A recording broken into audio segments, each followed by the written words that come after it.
Como por ejemplo ustedes mismos van a ver que cuando tienen médicos internos van a tener pacientes que tienen ruptura de vías. Por eso tienen que saber y decidir cuándo y hasta cuándo pueden usar los anestésicos locales. ¿Listo? Es de varias especialidades, por eso todo médico general debe saber.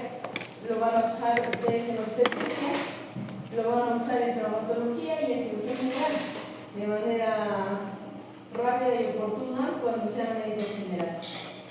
Estos son los temas que vamos a tratar. Trataremos de ser súper rápido. Listo. Todo siempre hay que definir qué es.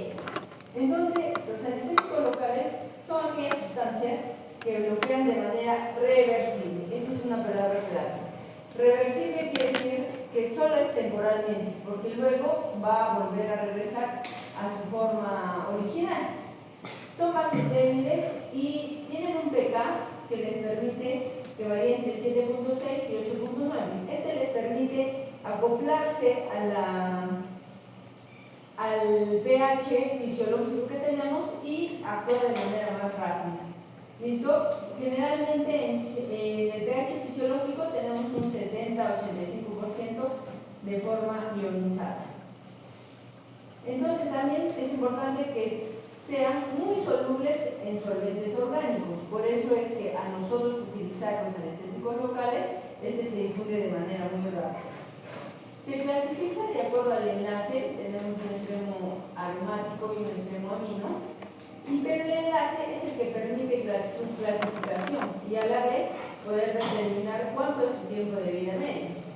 Si es un éster, como los que tenemos aquí, los más conocidos son la tetracaína, la cocaína, la procaína. Estos son más utilizados en oftalmología porque tienen un tiempo de vida media bastante corto. En comparación con los aminamidas, como lo que tenemos nosotros, la lidocaína, la bupi y la levobupi, son de un mayor tiempo de duración. Listo. Antes de poder definir, yo tengo que saber cómo es su farmacocinética, porque si no entiendo la farmacocinética de los medicamentos, no puedo definir. Entonces, voy a definir que se une primero a proteínas. Por eso, los pacientes que están desnutridos requieren ajuste de la dosis de los anestésicos locales. Listo. ¿Y a quién se une más? Se une al alfa-1 glucoproteína ácida. Entonces tenemos que garantizar que en estos pacientes tenga esa cantidad. Si es un paciente con una patología hepática que no produce alfa-1 glucoproteína, entonces el efecto de nuestro medicamento va a ser mucho más larga data. Absorción. Para mí es muy importante esto, porque la absorción sistémica está relacionada a la vascularización. O sea, si yo tengo un sitio que es muy vascularizado, ¿como cuál? Como una vena, ¿no? Tenemos una vena donde pasa todo el torrente sanguíneo, ahí se absorbe mucho más. Después tenemos la tráquea. Hay pacientes que no podemos intubar y decimos, ¿y ahora qué hacemos? ¿Por dónde le ponemos la adrenalina para el RCP? Entonces se le pone transtraqueal para que se absorba, en este caso, los anestésicos locales, como es la lidocaína. Después, intercostal. Han visto que los cirujanos de tórax, cuando colocan un tren de drenaje torácico, ponen su anestésico local y se absorbe de manera muy efectiva, por eso el paciente lo tolera y se deja hacer el procedimiento tópico. ¿Listo? Después, paracervical, luego viene epidural, luego viene el plexo braquial, los plexos, y al último es el subcutáneo. Entonces quiere decir que ustedes, cuando hagan sus curaciones en tópico, ¿cuál infiltración van a garantizar? El subcutáneo. Por eso sí o sí tienen que absorber, porque si no absorben, se van a ir al intravenoso y el paciente es muy intoxicado. Listo. En lo que es distribución, tiene 1.5 a 2 litros por kilo de distribución, y el metabolismo de los ésteres, como le dijimos, eran dos grupos. Los ésteres se hidrolizan en el suero a través de esterasas inespecíficas o pseudocolinesterasas, pero los anestésicos locales de tipo amida, como la lidocaína y la bupivacaína, son eliminados por el hígado y que requieren una buen citocromo P450 para hacer efecto. ¿Listo? Entonces, dijimos cuál era su efecto: bloquear la conducción nerviosa. Entonces, al utilizar hago que ya no haya transmisión de la conducción nerviosa. Entonces ahí digo que ya no transmita y por ende el paciente ya no siente el dolor o el estímulo. Pero todo de qué depende? Del tipo de fibra que yo tengo. Entonces, si yo tengo un tipo de fibra, ¿cuál es la más grande? ¿La A o la C? Ahí dice, ¿no? La más grande es la alfa. Las alfas son las más gruesas, 10 a 20 micras. En cambio, la C es 0,5 a 1. Entonces, de acuerdo a la fibra que yo voy a bloquear, es de acuerdo a lo que me va a generar el bloqueo del anestésico local. Primero me va a bloquear las más delgaditas, porque si yo infiltro y lo coloco de manera directa, la fibra C es la que se va a bloquear de inmediato. Entonces va a decir, ya no va a sentir dolor ni temperatura. Van a ver que cuando pongan anestésicos locales a una anestesia raquilla, van a sentir al toque el cambio de temperatura, de una temperatura normal a una temperatura menor. Entonces eso van a sentir. Después, vasoconstricción. El paciente empieza si yo lo bloqueo, va a generar una vasodilatación. Después ya va a volver a sentir dolor y temperatura, la propiocepción, no siento mi pierna, doctora, te estoy tocando, sí, pero no siento bien. Y en el último ya es motor, quiero mover mi pierna, porque no puedo, pero tu cerebro te dice, mueve tu pierna, pero lamentablemente como está bloqueado, no puede mover su pierna. ¿Listo? Entonces, ahora vamos a ver ¿cómo es su mecanismo de acción? Primero tenemos que se administran en solución ácida, pero ellos que dijimos que eran bases, ¿no? Y esto determina que al mezclarse su pK del anestésico local con el pH, haya forma ionizada y de forma no ionizada. Pero para entrar a la célula debe convertirse de la no ionizada a la ionizada. Y si no hace esa conversión, no puede entrar a la célula, entonces no va a tener su efecto. Cuando una vez que entra a la forma ionizada, nuevamente actúa en los canales de sodio. ¿Y qué hace? Lo cierra, hay un bloqueo de los canales de sodio y con eso inhibe la transmisión nerviosa. ¿Listo? ¿Cómo es la secuencia entonces? ¿Cómo actúa? Primero yo inyecto el anestésico local, luego se difunde, luego hay un equilibrio, tiene que andar un equilibrio entre la forma ionizada y la no ionizada para poder atravesar la membrana, se fija su receptor, bloquea el canal de sodio, hay disminución de la polarización y después inhibe la progresión del potencial de acción y aquí genera un bloqueo anestésico. Entonces, de acuerdo a sus características, vamos a ver que la solubilidad le da la potencia al anestésico local. ¿Cuán potente es?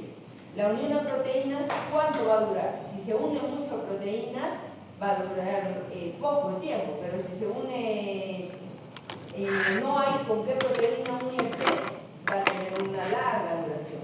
Su pK también da la velocidad y casi todos son vasodilatadores intrínsecos. ¿Por qué? Porque ¿qué dijimos? Que bloquea la fibra B que generaba vasoconstricción.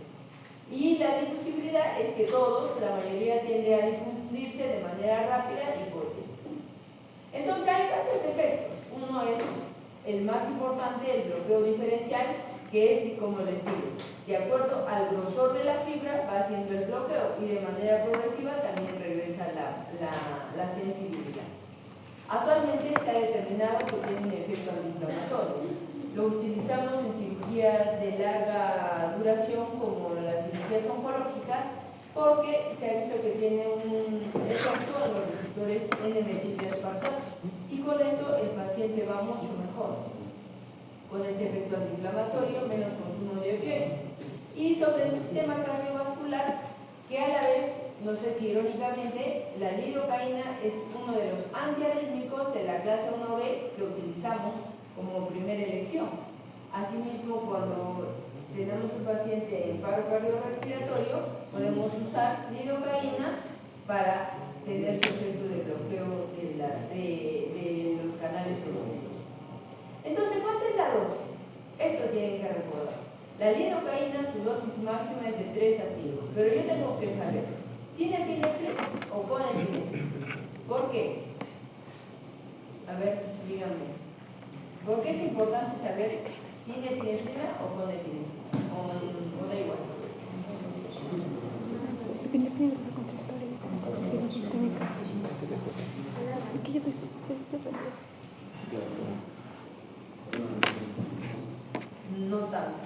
¿La epinefrina qué es? Vasoconstrictor. Vasoconstrictor. Entonces, si nosotros hemos dicho que se absorbe muy rápido por vía intravenosa, pero si cerramos los vasos sanguíneos con el vasoconstrictor que es la epinefrina, ¿se va a absorber? No, va a demorar mucho más. Por eso la dosis es más alta al usar un vasoconstrictor.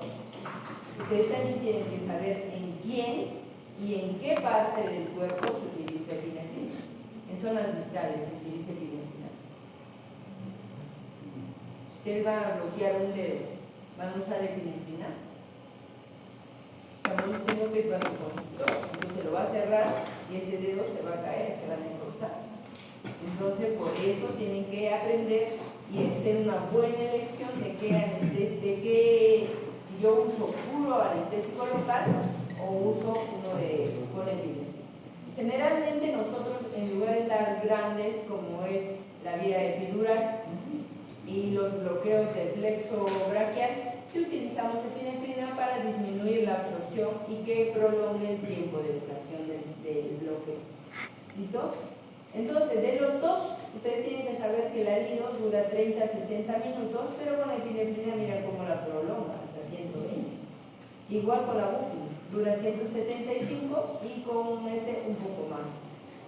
Lamentablemente en Perú no tenemos la ropivacaína, pero es una de las que mejores características tiene. Igual acá, el tiempo de acción de la lidocaína es mucho más rápida que la bupivacaína. La bupivacaína tiene un inicio de acción que es prolongado, o sea, más de 10 minutos. Pero la lido es de 2 a 4. Entonces, generalmente, si queremos una corta duración para un procedimiento corto, usamos lidocaína. Y si queremos uno de larga duración, usamos bupivacaína. Pero ahora lo más importante. ¿Puedo usarlo así indiscriminadamente? Pues no. Tiene toxicidad. Se ha visto que los anestésicos locales tienen dos características que pueden generar neurotoxicidad y cardiotoxicidad. Y otra vez beta-neurogénica. Pero la más importante que tienen que aprender son la neurotoxicidad y la cardiotoxicidad para poder discriminar. Entonces, todo paciente que ustedes le van a hacer un procedimiento, primero tienen que monitorizar. Preparar si tienen antecedentes de alergia, monitorizar las funciones vitales en su tópico o en su consultorio y hacer una selección adecuada del anestésico local. Si yo no voy a saber la teoría, no puedo seleccionar. Una vez que hago esto, empiezo a decir cuánto era la dosis máxima. Dijimos cuánto era la dosis máxima del lido, de 3 a 5, y sin epinefrina y de 7 con epinefrina, de la bupi 2.5 y 3.5. ¿Listo? Entonces yo ya más o menos que he calculado que un paciente que pese 60 kilos, yo puedo usar 5 por 6, 30, 300 miligramos puedo usar como máximo. Yo ya lo tengo en mi cabeza. Si yo me paso de esa dosis, ¿qué va a empezar a sentir mi paciente? Va a empezar a sentir parálisis. Se va a decir, se me está adormeciendo la boca, se me está adormeciendo la lengua. ¿Qué hago? Me está zumbando los oídos, tengo tinnitus, empieza a ver, estoy mirando borroso, empieza ya a desesperarse, empiezan los temblores, se puede llegar a convulsiones y estoy cómodo. Por yo no saber la dosis máxima de ese paciente. ¿Listo? Entonces, ¿qué hago? En ese caso tengo que pedir ayuda, darle soporte básico y usar benzodiazepinas de primera elección. Ahora, los cardiotóxicos se ha visto más en la bupivacaína racémica. Racémica significa que tiene los dos componentes, la levogiro y la dextrogiro. Actualmente la industria farmacéutica la ha separado la levobupi como solo la izquierda, la levogiro. Y esto que ha generado que disminuye la incidencia del efecto adverso. Pero ¿cuál es el efecto adverso de esto? Es cardiotóxico. Nosotros sabemos que el ritmo cardíaco requiere una onda, ¿verdad? La meseta, ¿se acuerdan de la fisiología cardíaca? Listo. Ahí necesitamos ¿qué? El uso de sodio. Entonces, si yo bloqueo el sodio, ¿qué va a pasar? Que no va a haber transmisión cardíaca. Y el paciente va a hacer un bloqueo auriculoventricular. Primero va a empezar como bloqueo de primer grado, luego segundo grado, luego tercer grado. Entonces ahí necesita ayuda. Cuando el corazón no tiene estímulo cardíaco, ¿qué pasa? Le dice tu organismo, libera cualquier otra fuente. Entonces libera como una TB o una fibrilación ventricular. ¿Y estos dos ritmos qué ritmos son? Son ritmos desfibrilables de un paro cardiorrespiratorio. Entonces el paciente se puede morir. Acaban de presenciar ustedes un paro cardiorrespiratorio. Y en ese caso ustedes tienen que pedir ayuda y hacer el RCP básico y el avanzado que requieren solicitar a sus compañeros. ¿Listo? Entonces por eso ustedes tienen que tener de manera muy cautelosa el uso de bupivacaína y de levobupivacaína. Y doctora, ¿hay algún componente que sí puede ayudarnos? Pues sí, pero lamentablemente no tenemos. Tenemos esta emulsión de lípidos que se le llama comercialmente litralipid y este se le da al paciente en caso haya cardiotoxicidad. ¿Para qué? Para que este libere los canales de sodio y dejen de bloquearse. ¿Listo? Entonces, en cuanto a la methemoglobina, el paciente empieza a presentar cianosis y ustedes igual tienen que darle oxígeno. Entonces, los anestésicos locales, recuerden que de menos cardiotóxico a más cardiotóxico o menos neurotóxico a más neurotóxico tienen que ver estos signos. Entonces, si un paciente, ustedes van al dentista y ustedes sienten que empiezan a marearse o sienten el tinnitus o sienten el adormecimiento, se están intoxicando, entonces ya tienen que parar y ustedes también tienen que parar. Cuando estén poniendo su anestésico local, decirle, me estoy sintiendo mal. Ya no van a decir, no pasa nada, y sigo inyectando, ya no. Quiere decir que de repente no he aspirado bien y ha habido una introducción del anestésico local directamente al vaso sanguíneo. Y donde dijimos que era mayor absorción en el vaso sanguíneo. Y por eso se está intoxicando mi paciente. ¿Listo? Entonces, hay varias vías. Ustedes la usamos, en algunos lugares la usan tópica. Cuando queremos poner una vía en geriátrico, se puede utilizar. Local por infiltración es la más frecuente de ustedes, la que van a hacer. Y nosotros somos los que hacemos los bloqueos regionales para el anestésico local. Estas son las presentaciones. ¿Y cómo lo hacen? Unos ingresan y retiran, otros ingresan y a la par van inflando, y otros, dependiendo de qué quieren sacar, digamos este tipo de infiltración lo hacen los dermatólogos, hacen una infiltración en abanico para poder retirar la pieza. ¿Listo? Y hacen una infiltración o bien intralesional o perilesional. Generalmente les recomendamos perilesional, ¿no? ¿Listo? Y estas, dependiendo de qué quieren hacer, si quieren hacer colgajos, ya este video lo revisan cuando ustedes. Y bueno, ahora vamos a hablar de dolor, porque no podemos dejar de tratar lo que es un paciente sin el tratar el dolor. Ustedes como médicos generales, la primera causa de consulta externa en su consultorio, cuando estén haciendo el serum, va a ser el dolor. Entonces ustedes tienen que definir. El dolor es una experiencia sensorial, emocional, desagradable. Es sensorial y es objetiva, subjetiva. Yo puedo sentir, a mí, digamos, mi EVA es bastante baja, tengo mucha tolerancia, entonces en un 2, pero ese dolor en otra persona puede ser un 10, entonces es subjetivo de las personas. ¿Listo? Siempre hay que hacer una asociación entre lo que yo miro y las características del paciente. ¿Por qué? Hay pacientes actualmente que buscan mucho la dependencia hacia fármacos opioides. Entonces, si yo veo que el paciente está tranquilo, pero él me dice, no, me duele como 10, ¿ustedes le van a creer? ¿O no tiene una correlación? No tiene una correlación. Entonces tienen que mirar su cara de dolor que llora prácticamente para poder decir que tiene 10.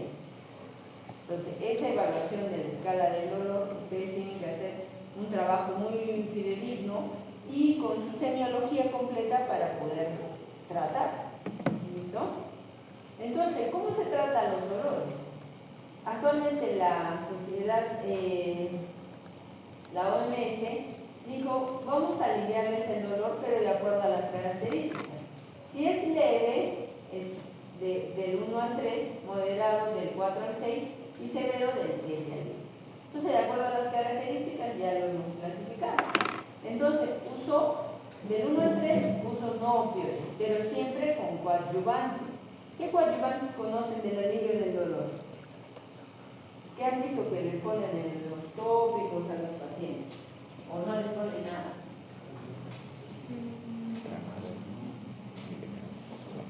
¿Qué ponen? Cuando ustedes dicen, no se logra tanto, y van a la farmacia. No les ponen nada. O sea que estos chicos no se enferman. ¿Se enferman o no se enferman? Dexa. ¿Qué les ponen? Dexa. Muy bien, Dexa. ¿Y qué es la Dexa? Es un corticoide. Entonces, de primera elección usan no opioides como el paracetamol, metamizol y los AINES, y para que con coadyuvantes como es la dexametasona. Hay otros coadyuvantes como es el sulfato de magnesio, la lidocaína, la ketamina y los gabapentinoides, como son la gabapentina o la pregabalina. Actualmente ustedes han visto que hay pacientes que se me duele la ciática. Ya, entonces le dicen, ¿y ahora qué vamos a hacer? Te vamos a dar gabapentinoides. ¿Listo? Entonces, por eso es importante que conozcan que hay muchos coadyuvantes. ¿Qué logran los coadyuvantes? Disminuir nuestras dosis de los otros analgésicos. ¿Por qué? Porque los AINES son tóxicos o no. Pueden, si en este caso uso diclofenaco, puede generar necrosis tubular aguda y el paciente va a salir con una insuficiencia renal a causa mía. Entonces tengo que hacer una muy buena elección de qué AINE le va bien a este paciente y qué AINE no. Por eso es importante la historia clínica.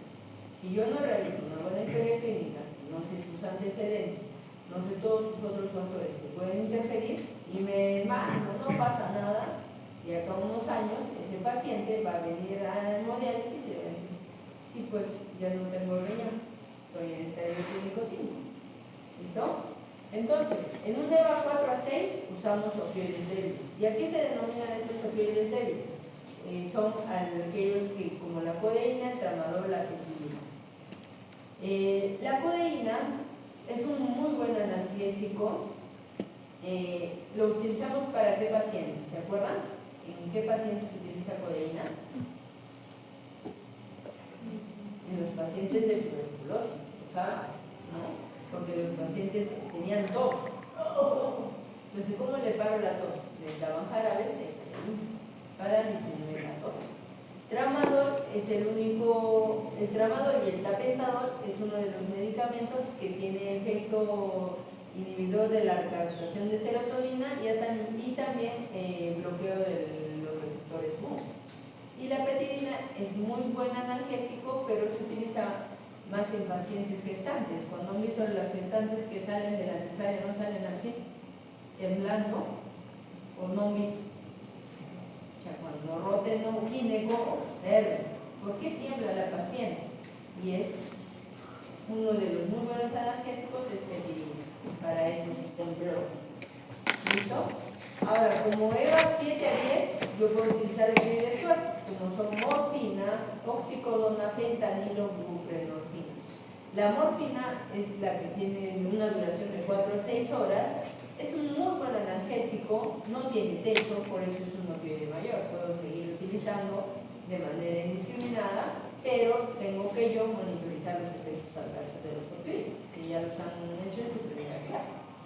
¿Listo? El fentanil nos gusta a nosotros utilizar porque es uno de muy rápida acción, o sea, el tiempo de acción es 3 minutos. Tú le pones al paciente en 3 minutos, ya no le duele nada, está tranquilo. Nos gusta usar el fentanil. Actualmente hay parches de buprenorfina también para el alivio del dolor en pacientes oncológicos que no podemos estar poniendo una vía. Y, doctora, una vez que yo, mi paciente, está en EVA 10, ya le he puesto morfina, le he puesto fentanil para que se caiga, le he puesto coadyuvante, lidocaína, sulfato de magnesio, y nada, doctora, le sigue doliendo.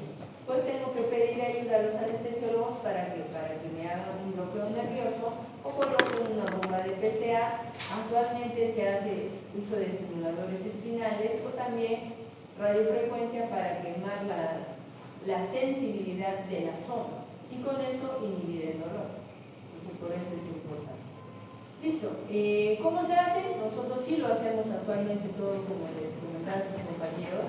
Ustedes están usando la anatomía, pero ya nosotros estamos en estudio de la zonoanatomía. O sea, todo al final va a llegar a ser esto, con el uso de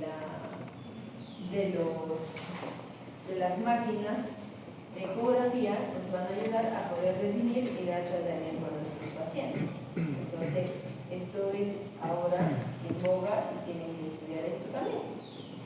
¿Listo? ¿Puedo bloquear todo? Todo puedo bloquear. Puedo bloquear a nivel torácico, cervical, con catéteres epidurales para el manejo del dolor. Sí puedo. Y con eso, ¿qué hago? Al utilizar un anestésico local, como lo que hemos visto ahorita, lidocaína o bupivacaína, puedo generar un bloqueo de esta zona y que el paciente no tenga dolor en la cirugía o posterior. ¿Listo? ¿Alguna pregunta o duda que tengan?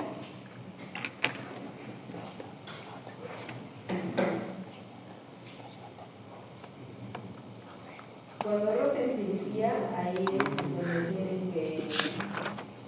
que ver cómo utilizan los doctores el anestésico local. Digamos, los oftalmólogos, yo veo en el hospital que generan el bloqueo retrovulvar en la colocación de anestésico local. Los de otorrino también van a ver que ellos colocan el anestésico local en la nariz y ya generan un bloqueo, pues pueden operar la izquierda. Pero con la condición de que ellos sepan cuál es su dosis tóxica. Igual los pacientes que les hacen liposucción han visto que ponen 5 litros y ponen lidocaína en el extremo, es porque lo ponen muy diluido y no llega a pasar la dosis tóxica. Entonces, ese es el objetivo, que ustedes aprendan cuál es la dosis tóxica y en cuanto al 1%, al 2%, al 0.001%, ese es ya para que ustedes calculen. ¿Listo? ¿Alguna pregunta, duda? Los anestésicos se ponen siempre de manera subcutánea, al nervio se ponen directamente. Nosotros ponemos a los nervios, no directamente porque genera lisis neuronal. Digamos acá, están mirando el plexo braquial. O sea, yo no puedo ir directamente a bloquear el plexo porque puedo dañar ¿cuáles son las capas de los nervios? El epineuro, ¿verdad? Y eso le va a doler. Entonces, es peri alrededor. Nunca es directo. Antiguamente se hacía directo, pero los pacientes a veces decían, se iban, no sentían dolor, pero después les quedaba la mano colgando. Y decía, ¿pero qué ha pasado? Se ha lesionado el nervio. Ahora, hasta que se repare, hay que darle tiempo. Entonces, a veces salía muy perjudicado. Por la sonografía ya no ocurre eso, porque tú ya sabes dónde ubicar. Ya voy a llegar acá y ahí lo voy a infiltrar o aquí voy a infiltrar. Y por difusión, como hemos dicho, que se difunde rápidamente por las membranas, va a entrar rápidamente y va a bloquear los nervios. ¿Listo? Digamos, eso en bloqueos grandes. Pero lo que van a hacer ustedes en tópicos son superficiales. No van a hacer pues una curación y una herida, pues que le ha caído un machete en la tierra y está saliendo así la sangre. No pasa nada, le pongo mi anestésico local. No, pues porque se va a pasar de la dosis tóxica y el paciente les va a gritar, les va a patear. Entonces ese paciente se dice, no, hay que curarlo en sala de operación. Igual los pacientes que tienen el scalp, ¿han visto? A veces se lesionan y se desprende todo el cuero cabelludo y vienen así sangrando litros. Y entonces ustedes dicen, no, sí, lo voy a curar en tópico. Logran un poquito y luego ya está el paciente, tengo temblores, doctora, por favor, doctora. ¿Quién les dijo que curaran ahí? Si ya era la dosis máxima, entonces tienen que ir a ese paciente a la operación. Por eso es que tienen que ustedes saber las dosis para decir, esto puedo curar, no se va a intoxicar. Esto no puedo curar, hay que llamar a anestesia para que lo suban al paciente, bajo anestesia, recién yo voy a curar. Entonces ya pasó a otro procedimiento, no es anestesia local, sino puede ser anestesia general. ¿Listo? Entonces ustedes tienen que aprender a discernir y elegir la manera más adecuada. ¿Listo? ¿Alguna otra pregunta? No te tiene identificado la anestesia. Generalmente no se pone en lo infectado, solo lo lavan, porque no se cierra por primera intención, se cierra por segunda intención. Si está muy abierto, solo ponen puntos de aproximación. Y como está infectado, ya ha perdido sensibilidad a esa zona. O sea, ya cuando es un tejido muy sucio, hasta puede estar con necrosis. Entonces ya no viene cerrado de primera intención, sino eso se hace de segunda intención y que granule de abajo hacia arriba. Entonces ya no requiere operación. ¿Listo? Las heridas limpias son las que tienen que cerrar. Si yo veo que ya se ha caído en un basural, no voy a ir a cerrar. ¿No? Solo lo aproximo si está muy abierto la zona. Pero si, digamos, lamentablemente, no sé, como ayer justo vino una paciente, dice que ella estaba en su casa limpiando y de pronto se resbala y se da el ojo, todo el ojo contra el filo de la mesa de billar y se ha lesionado por todo el ojo. Entonces a ella le han hecho cura quirúrgica de ese ojo, ¿sabes? Y es con anestesia local. Entonces el objetivo es que ustedes aprendan